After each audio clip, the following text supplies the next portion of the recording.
Halo semuanya, selamat datang di pembahasan kita kali ini. Jujur aja, buat banyak dari kita, cuma dengar kata revisi atau ngeliat chat dosen pembimbing yang centang abu-abu terus, itu rasanya udah bikin merinding kan? Nah, di bedah materi kali ini, kita bakal kupas tuntas perdebatan panas soal tugas akhir alias skripsi. Kita cari tahu bareng-bareng, apakah skripsi ini beneran cuma rintangan yang menyiksa, atau jangan-jangan diam-diam menyimpan sebuah blueprint rahasia buat karir profesional kita ke depannya?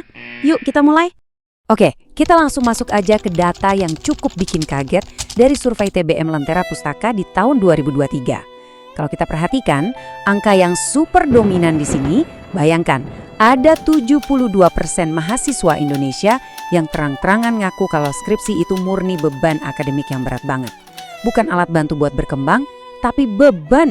Cuma 14% yang nggak setuju dan sisanya galau alias ragu-ragu. Angka sebesar ini pastinya jadi bukti kuat kalau ada keresahan kolektif yang nyata di kalangan mahasiswa ya. Dan yang bikin makin merinding nih, ada temuan dari survei Populix yang nemuin fakta lapangan yang cukup ekstrim. Di situ tercatat ada 45% mahasiswa tingkat akhir yang mengaku sampai terpaksa memanipulasi data skripsi mereka. Ngeri banget kan? Tapi ya, keputusasaan ini nggak muncul tiba-tiba. Mereka ngerasa kepepet karena tekanan akademik yang luar biasa, kurangnya bimbingan dosen, plus susahnya nyari data real di lapangan. Ini benar-benar jadi bukti kalau skripsi seringnya cuma dipandang sebagai formalitas administratif aja. Nah, ini membawa kita ke bagian selanjutnya, beban psikologis, yang ternyata dampaknya jauh melampaui urusan akademik semata. Dari data-data tadi, jelas banget kalau kita tuh nggak lagi ngomongin mahasiswa yang sekedar males. Kita lagi ngeliat krisis psikologis yang terdokumentasi dengan baik, di mana skripsi udah berubah wujud jadi mimpi buruk administratif. Buat paham kenapa ini terjadi, kita bisa nengok ke teori social support dan self-efficacy.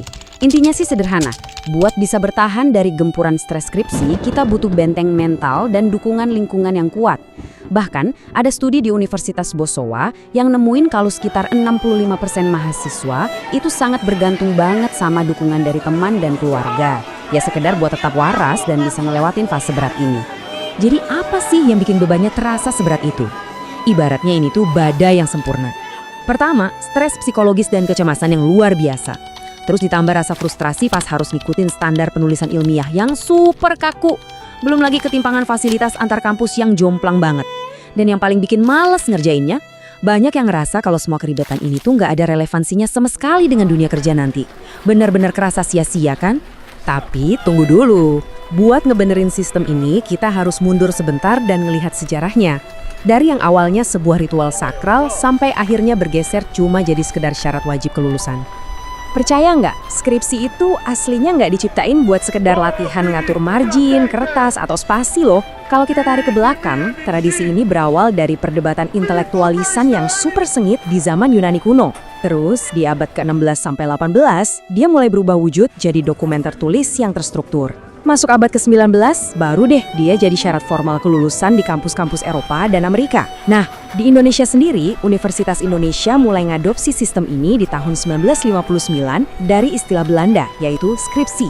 Jadi pada dasarnya, sejak awal, ini adalah ritual sakral buat nguji kemampuan berpikir kritis yang sebenarnya. Lalu pertanyaannya, di mana letak akar masalahnya sekarang?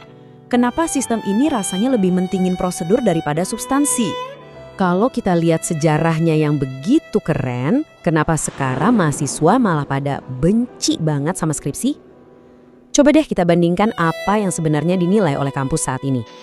Di satu sisi ada fokus administratif, di mana semuanya soal aturan format yang kaku banget, teori yang tebal dan konsep-konsep abstrak. Padahal di sisi lain, fokus fundamental yang harusnya jadi tujuan utama adalah kemampuan berpikir kritis, mecahin masalah di dunia nyata, dan penguasaan metodologi analitis.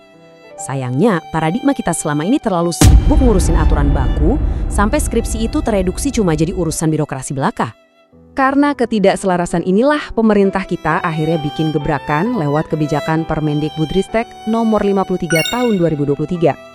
Aturan baru ini secara resmi ngasih lampu hijau buat perguruan tinggi ngeganti skripsi wajib dengan alternatif lain, kayak proyek nyata, bikin prototipe, atau karya inovatif. Dan tebak, berdasarkan riset di Universitas Musamus, mahasiswa perlahan mulai menyambut antusias alternatif ini. Ya gimana enggak, opsi ini kerasa jauh lebih aplikatif dan nyambung sama tuntutan dunia kerja modern. Nah, sekarang kita masuk ke bagian yang paling seru dan krusial di explainer ini, keterampilan untuk dunia kerja. Mari kita bedah rahasia di balik 5 bab skripsi yang melegenda itu. Sebelum kita preteli bab per bab, ada satu konsep penting yang harus kita ingat, yaitu experiential learning theory dari Cole. Teori ini ngebuktiin kalau belajar yang paling ngena itu terjadi lewat siklus pengalaman langsung. Singkatnya, proses begadang, stres, dan berdarah-darah kamu ngerjain proyek raksasa bernama skripsi ini secara alami memaksa kamu buat ngembangin hard skill tingkat dewa yang sangat dicari oleh industri. Nggak percaya? Coba kita petakan satu-satu pemetaannya secara langsung. Bab 1 itu bukan sekedar tempat ngarang bebas soal latar belakang loh. Ini tuh simulasi nyata buat problem solving korporat. Nuntun kamu nentuin apa masalah utamanya dan kenapa itu penting banget.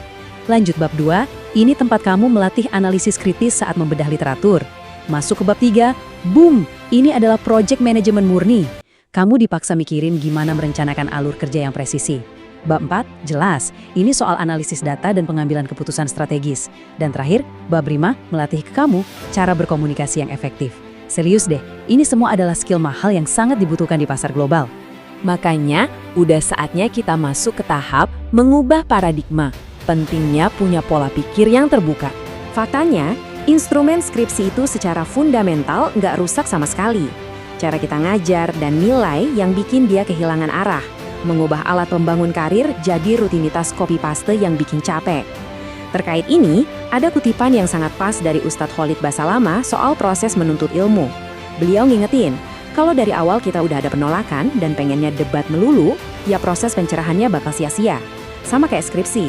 Kalau kita ngejalaninnya dengan pikiran tertutup dan benci duluan, kita justru nutup jalan kita sendiri buat menyerap manfaat dan skill keren dari pengalaman tersebut. Pada akhirnya, semua ini meninggalkan satu pertanyaan besar buat kita renungin bareng-bareng. Apakah kita, sebagai mahasiswa yang selama ini gagal memaknai esensi dari skripsi, ataukah justru sistem akademik kaku ini yang udah mengkhianati tujuan luhur skripsi itu sendiri?